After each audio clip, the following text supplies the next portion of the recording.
Paano kapag yung jowa mo online di mo alam na kaaway mo pala sa school? Ganyan kasi yung nangyari sa akin. Hi, ako si Jay. 18 years old na ako at mag-grade 11 na ako sa pasukan. Actually, hindi ako excited pumasok kasi lagi naman ako nabubuli. Hindi naman kasi ako gwapo or hindi din maganda yung humor ko. Pero kahit ganito may girlfriend naman ako. Well, technically, online girlfriend. Since di ko pa siya nakikita buong buhay ko. Mag-iisang taon na kami ni Kimiko. Nakilala ko lang siya sa Discord. Nagsimula yan nung naghahanap ako ng kalaro.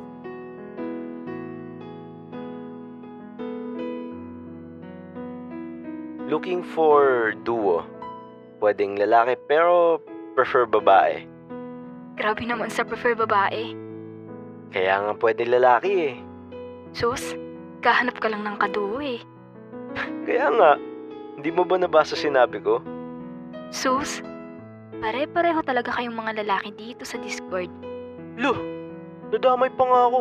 Naghahanap lang naman ako ng kaduo. Lahat naman kayo naghahanap ng kaduo eh. Tapos iiwan din after magsawa. Or worst, ipagpapalit nyo pa kami sa nakilala nyo ng in-game. Kalma lang te. Bakit ba? Iniwan ka ba ng kaduo mo? Wala ka na dun. So, pwede ka ba maging duo? Lo, anong connect? Naghahanap nga ako ng kaduo. Bigla ka naman nag-reply. So, gusto mo ba ng kalaro? Laro lang ah. Oo naman. Sige, one game lang. Dami pang sinasabi no? Makikipaglaro din naman pala.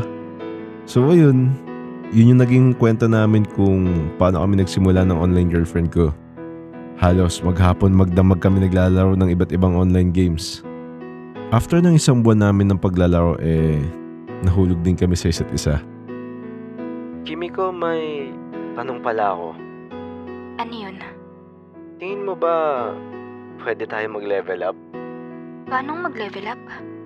Like, kung pwede ba tayo mag-level up sa pagkakaibigan? Or more than just a duo? What do you mean? Gusto kasi kitang maging kaduo for life. Wait, tinatanong mo ba ako kung gusto mo akong maging GF? Oo. Hindi ko alam, Jay eh. Medyo natatakot pa ako. Ha? Bakit naman? Diba? Nung nagkakilala tayo, nagdarant ako sa'yo na iniwan ako ng dati kong kaduo. Ilang buwan na ba kayo ng kaduo mo? Di naman naging kami eh. Bigla niya lang ako ginost. Huwag ka mag-alala, Kimiko. Hindi kita i-ghost. Promise ko yan sa'yo. Di ba ako masasaktan sa'yo? Trust me. Hindi kita i-ghost or iiwan sa kahit kanino lang nakilala ko in game. Sige. What do you mean, sige? Sige. Pumapayag na ako maging GF mo. Yes! Kala ko tatanda na lang ako naglalaro mag-isa eh. Bakit? First girlfriend mo ba ako? Oo. Ikaw lang din yung kauna-unahang babae na nakilala ko or nakausap ko ng ganito katagal. Magtitiwala ako sa Jay ah. Promise. Hindi kita papabayaan. After ko siyang pasagutin umabot kami ng ilang buwan na naglalaro. And syempre, napunta na din kami sa usapang personal life namin. Jay, open cam tayo. Ang tagal na nga pala natin naglalaro pero di pa tayo nakikita kahit sa cameraman lang. Ay, shy type ako eh. Tsaka na lang, Kimiko. Ay, hindi ka ba komportable sa akin? Comfortable naman ako. Kaso lang kasi hindi pa ako ready magpakita. Bakit naman? Wala akong confidence sa sarili ko eh. Ganun ba? Sige, okay lang naman. Sa susunod na lang tayo mag-open cam. Thank you for understanding, Kimiko. By the way, Jay, taga saan ka nga pala? Ako? Ano, sa Caloocan? Hindi ko alam bakit ko sinabing taga-Caloocan ako kahit taga-QC lang naman ako. Siguro, natakot lang din ako na baka malapit lang siya sa akin. Kalookan. Taga-QC lang ako. Sabi na eh. Feel ko kasi malapit lang siya sa akin eh. Natatakot din kasi ako na baka mag-aya to ng meet-up.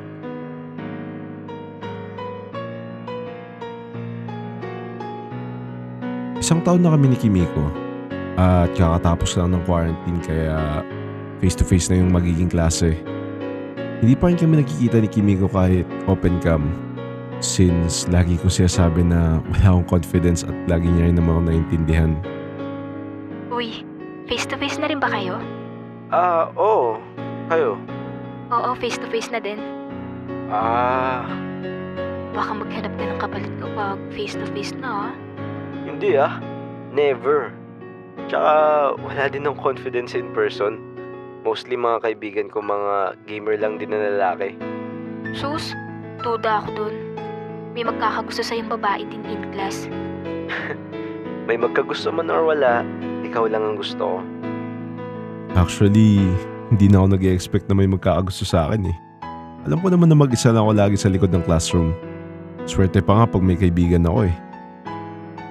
First day ng school nun at nakaupo lang ako sa pinakalikod ng classroom nang biglang may nambatok kagad sa akin.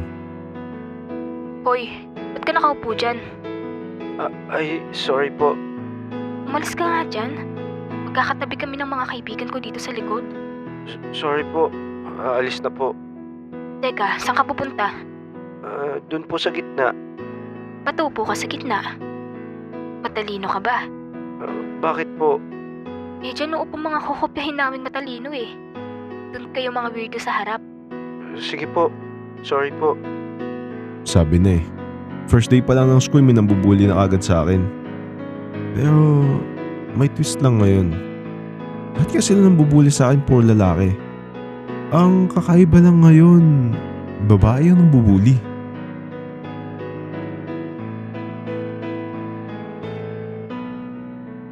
Ano, kamusta first day of school mo?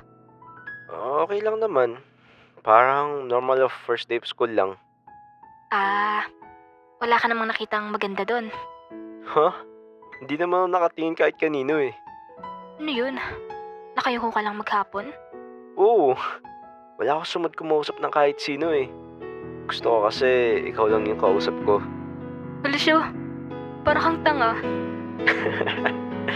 Ikaw, kamusta school? Okay lang naman. Pagpasok ko may nakaupo na kagad sa upuan ko. May seating arrangement kagad kayo? Hindi. Nasa likod kasi ako lagi naka-reserve. Magkakatabi kami doon ng mga kaibigan ko. Parang familiar yun ah. Oh, tas may nakaupo dun sa likod? So, pinalis mo ba? Oo. Pinakiusapan ko lang na kung pwede sa harap siya. Pumayag naman. Tas sa harap naman siya umupo? Hindi nga eh. Sabi niya sa gitna daw siya uupo. Eh sabi ko, di pwede. Bakit naman? Eh doon umuupo yung mga tropa ng mga tropa kong matalino eh. Kulay red ba yung bag mo kanina? Ha? Paano mo alam?